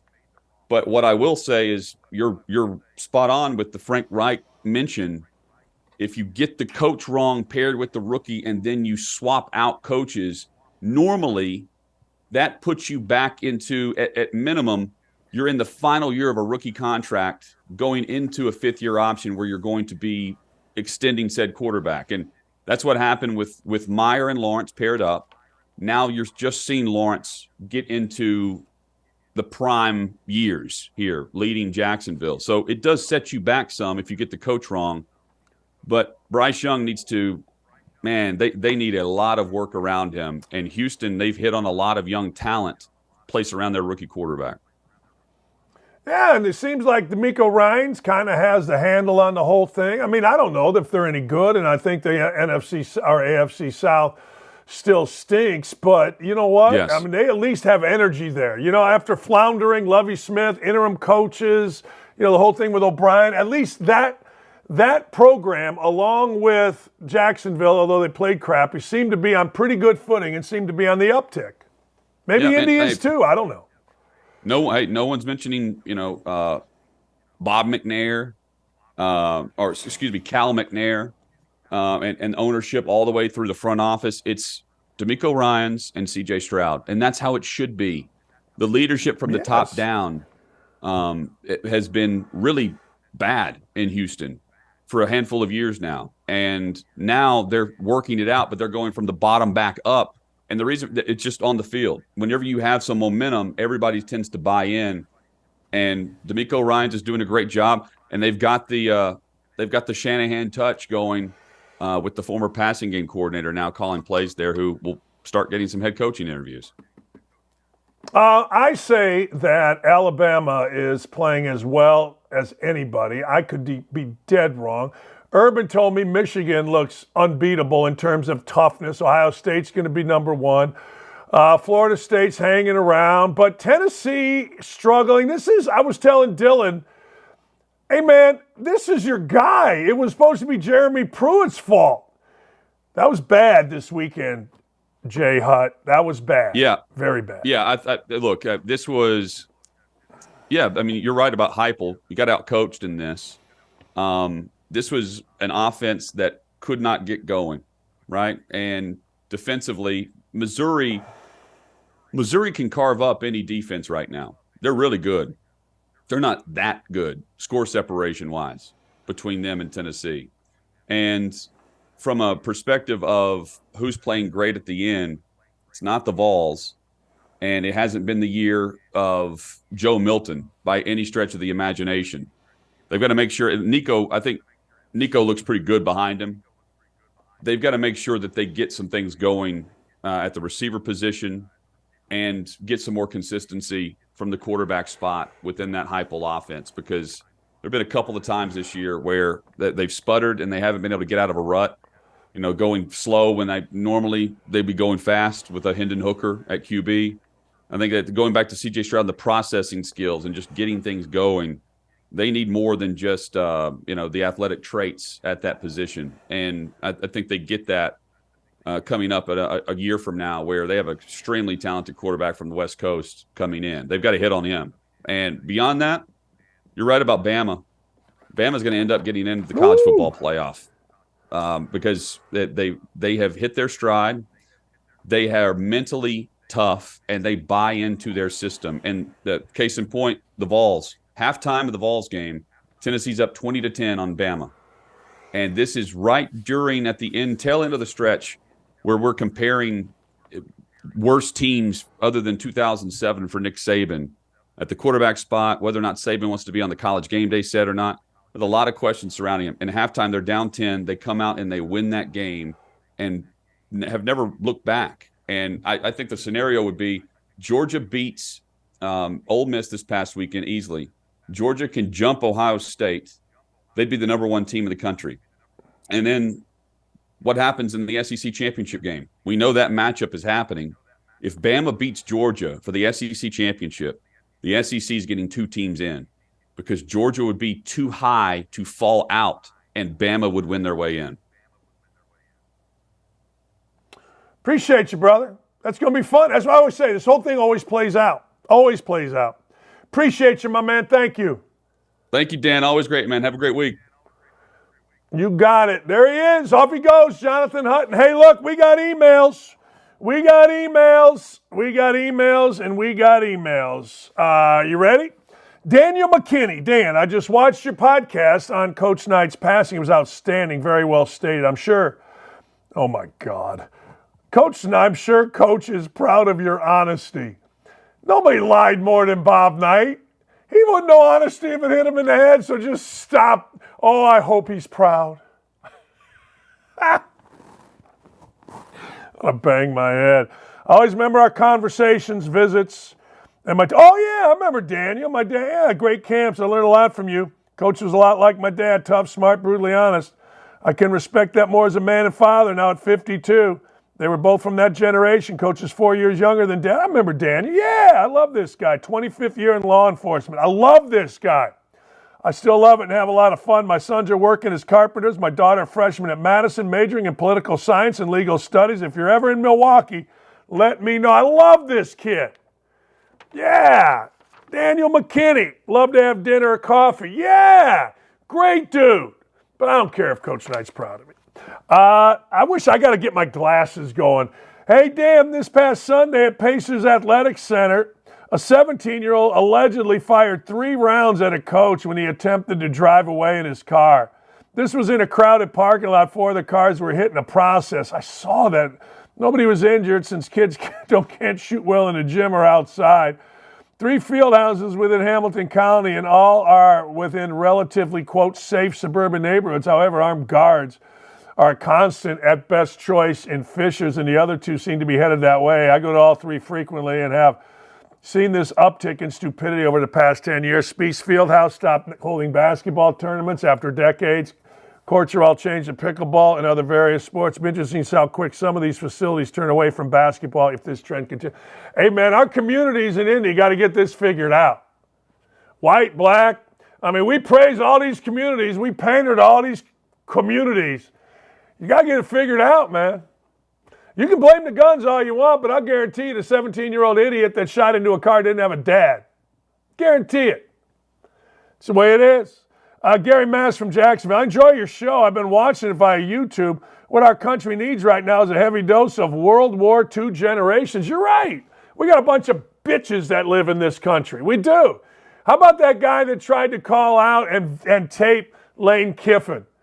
Like, what was his name? DeSantis? Get out of here with that crap. Look, there was a time a few years ago where we all had to tiptoe around it, right? Toxic masculinity, Harvey Weinstein, The Morning Show, Matt Lord, blah, blah, blah, blah, blah. You shouldn't be pigs. You shouldn't assault female coworkers. What are you doing? But you got to raise kids, man, and you got to have some discipline. You got to have some toughness, and you got to show up to work. Now, let me explain this to you. I saw this, and this is so true. Did you ever hear your dad say, I'm too sad to go to work today? Did you ever hear him say that? I guarantee you did not. I'm too sad to go to work today is not in the vernacular of an adult male with a penis. Now, maybe an adult male or adult person that thinks they're a male without penis, sans wee-wee, but the truth of the matter is, if you are an adult male with a penis, there's never been a day in your life where you say, I won't go work today, I'm too sad. I ain't me day. Never, not one time. If that's toxic masculinity, who cares? If Sarah Spain and Rodrigo whatever don't like it on ESPN, who gives a rat's ass? I don't even know those idiots' names. Whatever their names are, that are all that little group with Tony Reale, Kevin Blankastone, Dan Lebitard. If they don't like it, who gives a shit? They're idiots. They're soft and they're babies. Look, the bottom line is simply this. We need men to be men. We need Wild at Heart to be read to our kids. Wild at Heart is a great book. John Etheridge wrote it. Give it a read. It allows men and boys to be men and boys, not assaulters, not pigs, but dudes that act like men. And if you're tucking your pee-pee and you're swimming against women, you ain't no man. Get out of here with that. Hey, Dan, John Wilker, thanks for reading my email on the show. Things feels like I made the big time. Good luck. You'll be fine. If I can do it, anyone can. Joe from Coldwater. I can't remember what Joe was encouraging me to do, but I'm doing it. Whatever it is. I don't know. But whatever it is, I'm in. 2-inch Dubs. 2-inch Dubs left a voicemail. Let's hear from, is it 24-inch Dubs? 2-foot-inch Dubs. What do you got? Oh, my knee surgery, my knee replacement. Thank you, Nick. 24-inch Dubs, and this goes out to all the soft-ass Colts fans and Dan himself. The Patriots are beating your ass all the way in Germany, and you clowns are going to have to fly all the way back to Indy, and Greg Doyle and the Indy Star are going to be, how do the Patriots beat us with Mac and Cheese Jones? Well, you know what? Belichick owns you. And I love how you say, oh, he's going to get fired and this and that. Greatest coach of all time. Don't add me. I'm out. How'd that work out for 24-inch Dubs? How'd that work? We keep receipts here. I'm putting that out on the YouTube chat. Hey, 24-inch Dubs, you sounded like Christian Farina. I think YouTube took the video down of me absolutely destroying another New England Patriot fanboy that tried to call into my show. You can't be calling into my show like that. Hey, 24-inch Dubs, where are you at today? I'm guessing 24-inch Dubs is back in his hole. See, guys that never could play, guys that never could coach, guys that can't wipe their ass with single hand. There's 2-inch Dubs, more McAfee on ESPN and less Sarah Spain. See, I love you, 24-inch Dubs, but I noticed you didn't send a voicemail today. I noticed your sorry ass is hiding today. I noticed that you're a typical East Coast fraud today. Big mouth when it's going well. Big mouth when you think you have a chance. And then silence, 24-inch Dubs. You guys are soft. You're little batches. And I got no respect for you because you talk. It's like Chicago Bears fans being loud and idiots in New Orleans. And who are the first people to leave? Chicago Bears fans. Why? Because they're bile-evading, or whatever the right word is, sausage-eating turds. That's right. I said it. My own people. I know how we are. We talk, and then when we lose, we run away, 24-inch Dubs or Chicago Bears fans. I will say Coach Knight taught me to face the music. You get divorced, you face the music. You got to make a decision on a job, you face the music. 24-inch Dubs, I don't see you. Soft, and more soft. Be better. 24 inches of nothing. 24 inches of my ass. Gritty, next. Hello, Coach Dakich. This is Gritty, and I was just calling about the passing of Coach Harbaugh over the weekend. Oh, wait, he didn't pass away. He just got suspended for 3 games. Michigan fans are whining on Twitter like he passed away, he's done. He's only missing 3 games. If they want to feel real pain, they need to be an Indiana football fan. Those Michigan fans need to sack up. Have a great week. Peace out. I love Gritty because she's a man's woman. That's right. That's what Lee is. She's a man's woman. Look, I don't know. I watched that guy Sharon, whatever his name is, the running back coach. Oh, this for you, Coach Harbaugh. I thought, man, did Harbaugh get a terminal illness? Is Harbaugh dead? Wait. He just got suspended for cheating, and this guy Sharon Moore, the offensive coordinator, knew about it. Of course he knew about it. The guy, Stallions, was standing right next to him. I mean, Ucha Capesta, my eyes are burning. But I don't know nothing about it, Coach Harbaugh. This is for our president. Shut up. Don't make me batch slap ya. You're an enabler. You're an entitler. These guys aren't real men. These are cowards. Harbaugh took the easy way out. He went with incompetence. See, Harbaugh is totally not respected now in the community which he loves the most, the business community. Not one dude at Michigan. My brother was with a bunch of Michigan grads who were working on this massive project over the weekend. He texts me.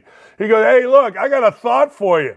He goes, every Michigan guy said that Harbaugh went with incompetence over immorality. When you are running $1 billion business or whatever Michigan football is, and you're paid millions to do it, one of the things you're paid to do is to not have negative press. Twice suspended in 1 year. Once by his own school for being a liar and a cheat. Once by the Big Ten for being incompetent. Harbaugh could have gone with the immoral stance, saying, yeah, you know what, we cheated, you got us. But he went incompetent. People would respect the immoral. Hey, look, Jim, maybe everybody is doing it. Hey, we get it. I think Michigan fans, or not fans will never understand. Michigan leaders would understand the immoral. Hey, look, the businessmen, Gordon Gekko, Trump of the 80s and 90s were immoral, but they led, and everybody in the organization had to follow. Harbaugh can't lead blind turkeys to take a dump. He's got good players, so they win some games against bad opponents. Good for them. But the bottom line is Harbaugh went with incompetence. We all know he's immoral, so he added incompetence by saying, hey, look, I know I'm paid millions, but I know what the hell this guy was doing. I know I hired this guy, Connor Stallions, but I didn't know what he was doing. I know he was standing right next to me with a damn Bible in his hand on play calls, but I didn't know what he was doing. And this guy, Sharon Moore, I can't, God, praise God. Hey, effing this. Yeah, well, I mean, what? Gritty's right. Walk like a damn man that has a penis. You guys are walking like girls that are trying to be men, that are dressing up like men without a penis. Act like adult men with PPs. Michigan, you're cowards. And you're incompetent. And you're a cheat. And you're a liar. Hey, look, it ain't me saying it. It's your school. Michigan suspended him for being a cheat and then lying about it. He got a couple games to start the season. Big Ten fired him for incompetence. If you want to join our show, there it is right now, 929-687-3941. We'll play your email or your voicemail. Or outkickdakich@gmail.com. Hey, fellas, tomorrow there's a bunch of tweets to me that are telling me I'm bald, I'm a drunk, my wife's cheating on me, blah, blah, blah, blah, blah. If we could gather some of the good ones and play Michigan, these aren't Michigan alums. These are just little guys that are third team all conference from Coldwater or Muskegon. You know, when I was at Ottawa Hills, we could really play. Scrappy, shefty kind of guys. We'll be right back. I'm here at the Big Machine Music City Grand Prix, but that's not the only big race that's on people's minds. Let's go talk about it. There's no way Biden can win again. There's just no way. Even the people that voted for him because they didn't like Trump, now at least have to see like senile, not all there, probably won't be alive for 4 more years. Are you a Trump guy? Or are you a DeSantis guy? Or someone else?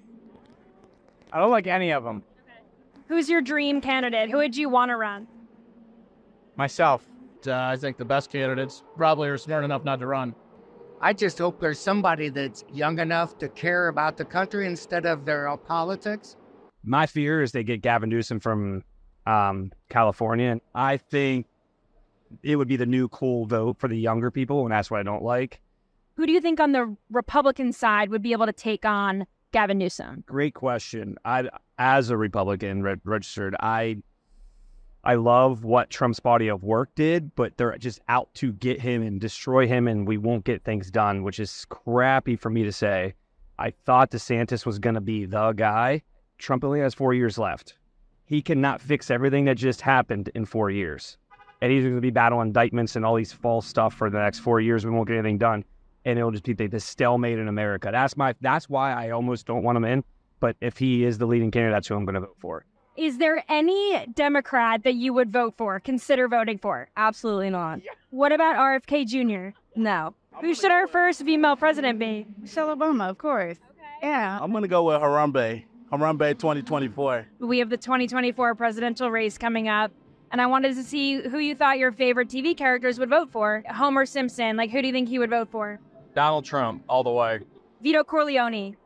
Whoa. Whoever advances the cause of the Corleone family.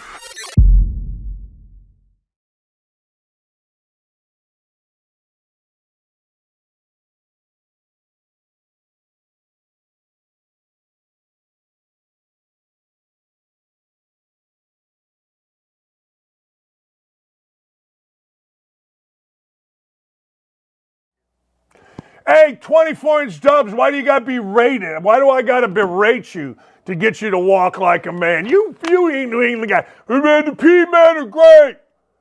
Brady, you didn't cheat, man. Shut up. Without cheating or without Brady, you're 81-95. Greatest coach in the history of the world. Stop it, stupid. I mean, what are you talking about here? Let's go stock up. Let's go stock down. Hey, stock up. I don't know what to tell you, but they're at 500. That is the Houston Texans. And, well, I mean, after the 750-second special on Joe Burrow, actually, well, Joe Burrow went to, he's from Athens, Ohio. No kidding, really? I mean, who knew that, ESPN? ESPN actually had a great conversation. I'll give my friend, or kind of friend, Sam Ponder, credit here. She got Rex Ryan, Teddy Bruschi, and I forget who the third guy was, talking, and Randy Moss, and they were having a heated argument about Mac Jones. Now, you got to understand, three perfect guys to have this discussion, and they were going at it pretty good, and Sam Ponder just got out of the way. Somebody said, well, yeah, that's what a woman should do. Some girl said that. I'm like, shut up. No, that's what the host should do. You have analysts in there to talk. I want to hear the analysts. I don't want to hear Sam Ponder. I don't care what she has to say. Set it up, tee it up, and let's go. That's what absolutely should happen, and it's what did. So credit her and credit those three guys. But the Houston Texans are rolling, baby. They are absolutely a fun team. They beat Burrow in Houday in Cincinnati. Pretty good win, even though I'm a Bengals fan because of Teddy Karras Jr. But hey, I digress. Good for them. Away they go. Hopefully, he continues for C.J. Stroud. Jimbo Fisher's agent, look, if you are an agent, don't be like my agent. My agent I only hear from when I'm supposed to pay him. My agent I only hear from when he's trying to tell me, well, Gary said that you're not supposed to say certain things. The lecture. I don't give a rat's ass. Find me a job. You didn't find this one. I found this one. Don't be my agent. Do yourself a favor and be this guy's agent. Jimbo Fisher's agent. Jimbo Fisher's agent got this guy $77 million. That's right. $77 million is what he got, not the coach. Now that's an agent. Tommy Lloyd. Tommy Lloyd is a really good dude. I'm a big Tommy Lloyd fan. Many of you may not know who Tommy Lloyd is. Tommy Lloyd was the longtime assistant at Gonzaga to Mark Few. Tommy Lloyd took over, got himself a great job out of being an assistant. Hell, I went and became the coach at Bowling Green. Tommy Lloyd became the coach at Arizona. I was making $75K to go be the coach at Bowling Green in 1997. Tommy Lloyd's making like $100 million. Damn. Anyway, I like Tommy Lloyd, always have. I like the guys at Gonzaga, always have. Well, Tommy Lloyd went into Duke, went into Cameron Indoor, and exposed Duke really for what they are. A good team. Flipikowski or whatever the hell his name is, nice player. They got some pieces, and they'll be good, very good. And Schreier's going to be a good coach. He is. They got good things. All right, it's fine. But tell you what, I mean, in November, I know it doesn't matter to a lot of you, but it sure does to Tommy Lloyd and the fans at Arizona, and certainly those players going into Duke and beating them. They were bigger, they were stronger, and they were tougher. Cameron Indoor didn't bother them. It was a great game for both teams. I salute Duke, and I salute Arizona for playing this year in Cameron and next year in McHale in Arizona. Good work by both of you. Stock down the New England Patriots. Look, I don't know what to tell you, 24-inch Dubs. You can keep talking, but take the sausage out of your mouth next time. You can bitch, you can whine, you can moan, you can tell us how great Belichick is, but the fact of the matter is, yes, he was great with Brady. Yes, he's god-awful, wouldn't last a year, shouldn't last a year, really, without Brady. 81 and 94. Now look, or 95. Look, I lost my 3 best players 7 out of 10 years. I mean, my 2 best, 7 out of 10. My 3 best, 5, and I still went over 500. I mean, what are you doing? I mean, take Brady out of the mix, and they stinks. Penn State football, look, you're just not there. I don't know what to tell you. Urban came in to the Big Ten, elevated Big Ten recruiting. Harbaugh saw it, hired Connor Stallions to do his recon on signs and stuff, and you can see the difference. 0-5 against Urban, 2-0 against against Day. Now, what also Harbaugh did was he started recruiting at a higher level. Got rid of the old coach, a Don Brown defense. Get out of here. And modernized his whole deal. Smart by Harbaugh. Respect that, but don't respect the cheating. Anyway, long story short, Penn State, you're not quite there. Now, Penn State fans are mad. They are mad at James Franklin. They are pissed at James Franklin. James Franklin then fired his offensive coordinator, which is amazing to me. Franklin has said blah, blah, blah, blah, blah, because that's what I hear when I hear James Franklin talk. However, be careful what you wish for, Penn State fans. Be careful what you wish for. Why, you ask? I'll tell you why.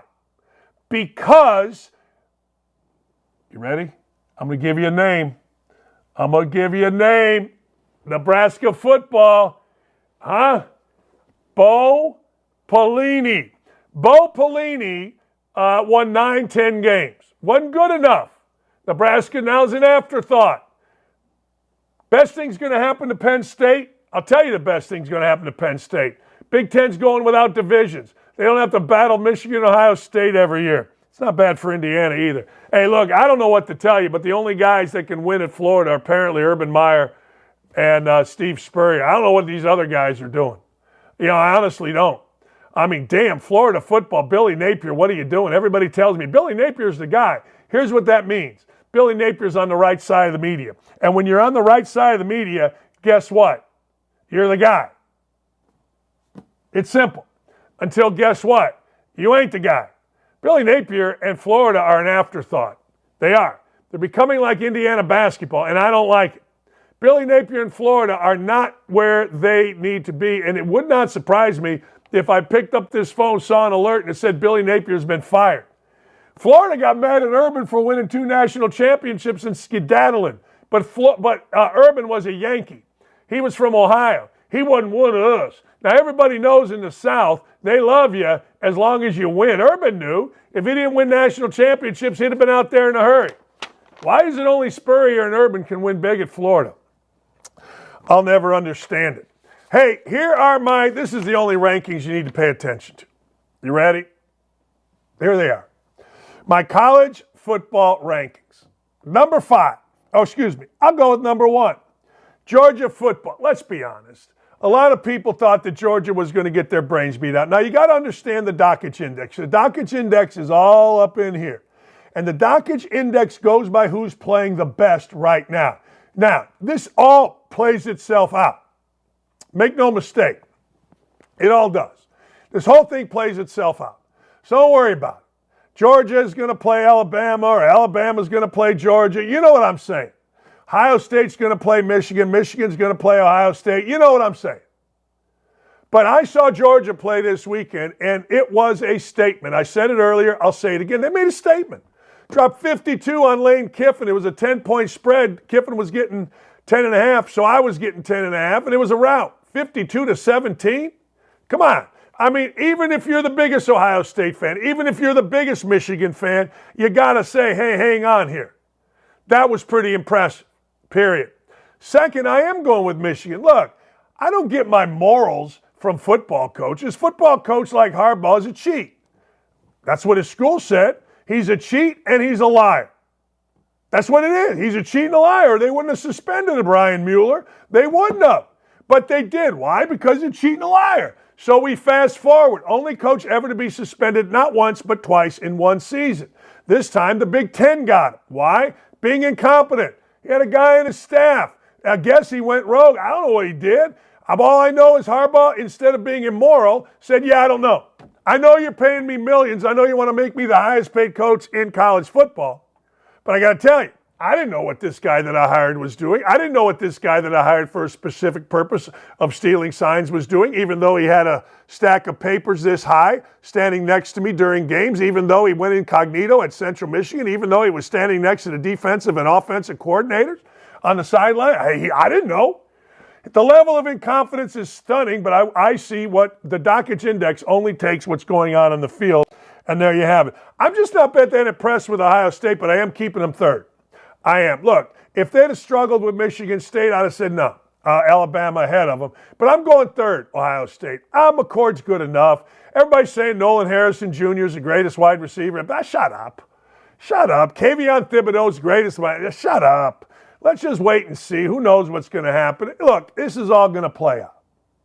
Michigan just won their toughest test. Ohio State's going to be rolling, and now you're going to play after Thanksgiving, Ohio State, Michigan at noon, and it's going to be awesome. I want to go to the game because Michigan fans want to kill me, and I'm good with it. Urban Meyer is going to be there, which means Michigan fans want to kill him. I told them helmets and Kevlar, baby. Helmets and Kevlar. If they're going to shoot us, they're going to have to shoot us in the wheels. Anyway, Alabama's number 4. You say whatever you want to me. I don't care. Yeah, well, they lost to Texas, man. You know nothing. Stick to basketball. No, don't even stick to that. You're stupid, man. Yes, I'm all those things. Yes. I get it. I am all those things. Guilty as charged. Whatever you say, I'm fine with. But the fact of the matter is, Alabama is playing really well. Kentucky stinks. Like another Stoops, right? But anyway, the game got going. It was a 14-point spread. It was the easiest money I made over the entire weekend. Kentucky stinks. Had a huge crowd. You know, Indiana fans always say, well, you know, a team like Army is going to give us their best shot. All right, you win by 4 or 6, whatever, 8. All right, team like Kentucky, you think they're going to give Alabama their best shot? You think? Maybe, sort of? Of course they were, 49-21. And this guy, Milroe, I know he went through some ups and downs, and if you pay attention to my show, you will know that I love guys that fight back. I love guys that go through some ish. He got benched for that Buckner kid from Notre Dame. Didn't matter to him. He watched. He was a good teammate. He got better. Went 15-22, 234 yards, 3 touchdowns. Now, I don't know what to tell you. The guy's got the best burst in college football from a quarterback, maybe anybody. The dude can run. The dude's confident. I like Alabama, and the next is Washington. The more I watched Washington the other day, I didn't like him. I didn't like him. I like Penix. I want him to win the Heisman Trophy. Great. Yay, Rod, go fight, win. Is that Penix in the Buffalo Wild Wings commercial standing there, or is that Sauce Gardner? I really don't know. And don't be an idiot. I mean, people can look alike. I'm sorry. I have no idea. But I like Michael Penix. I do. I've always liked him. Oh, it's Sauce Gardner. Okay. I didn't know. I honestly, truly did not know, and now I know. What can I tell you?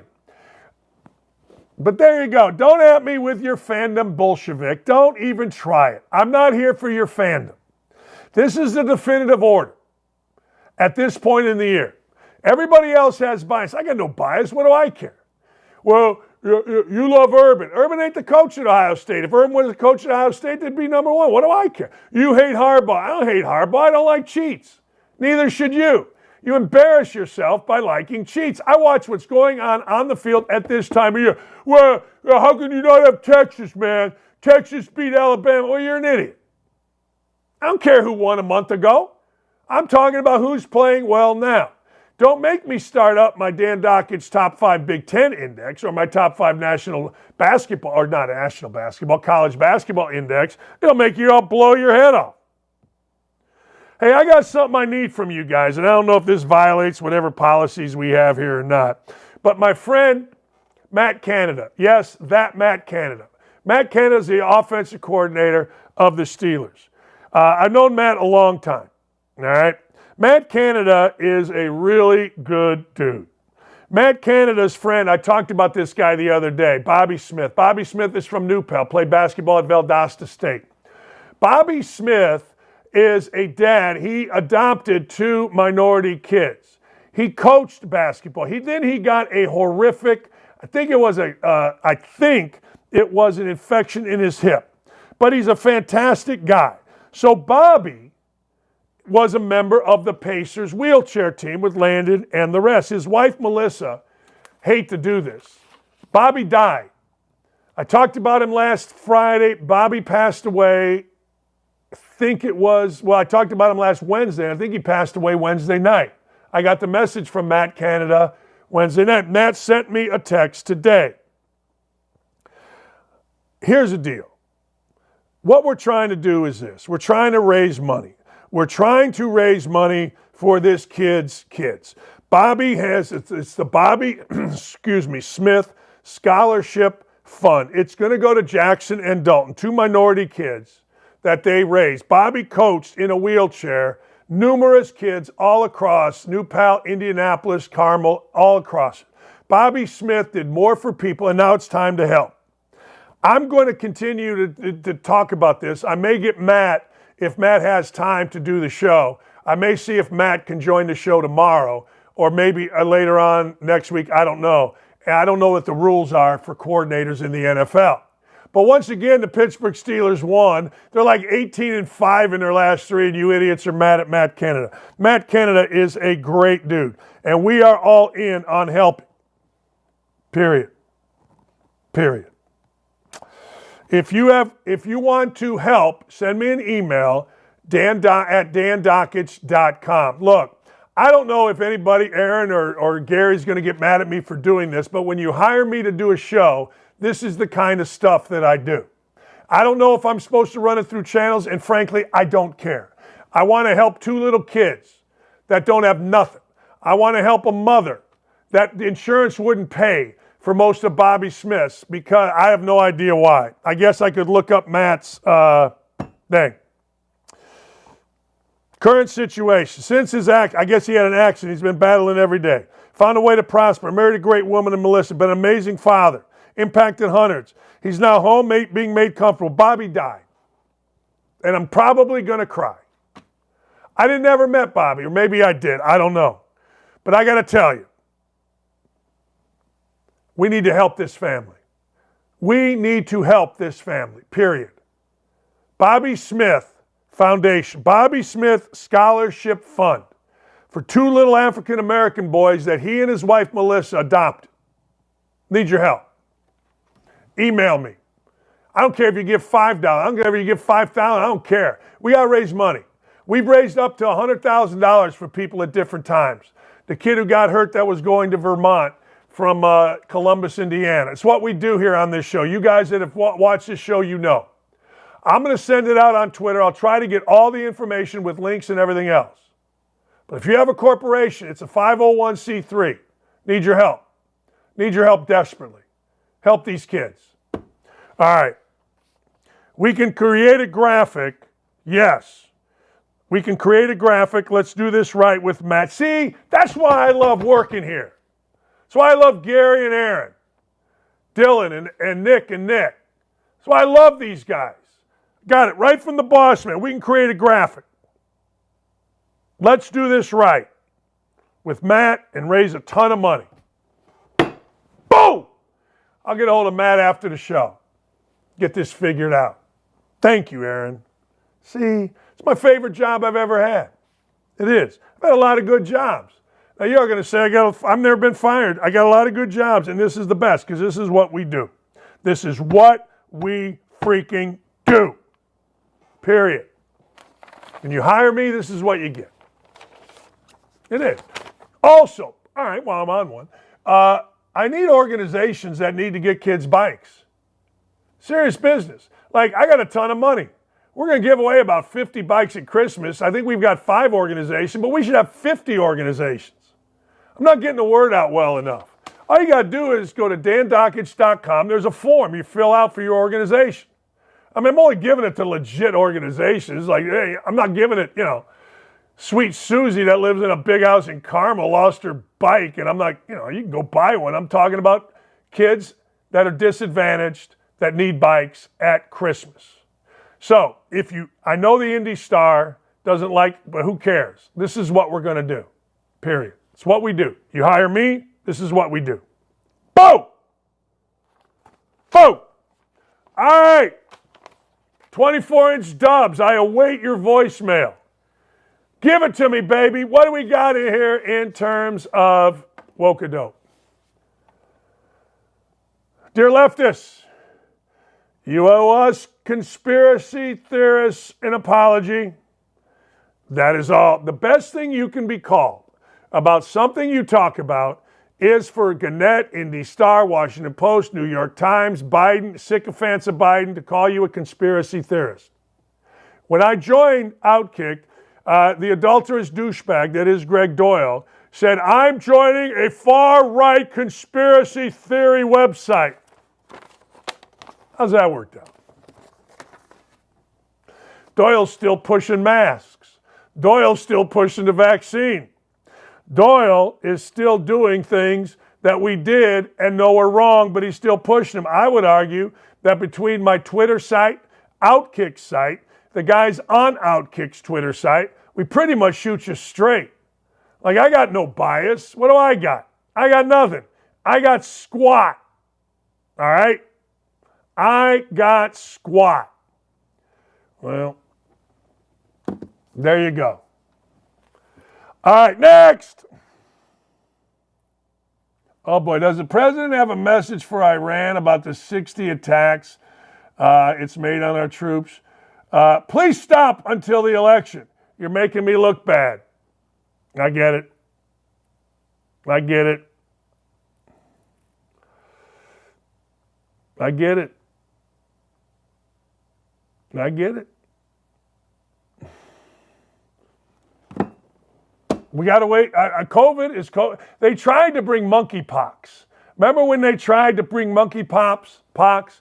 They tried.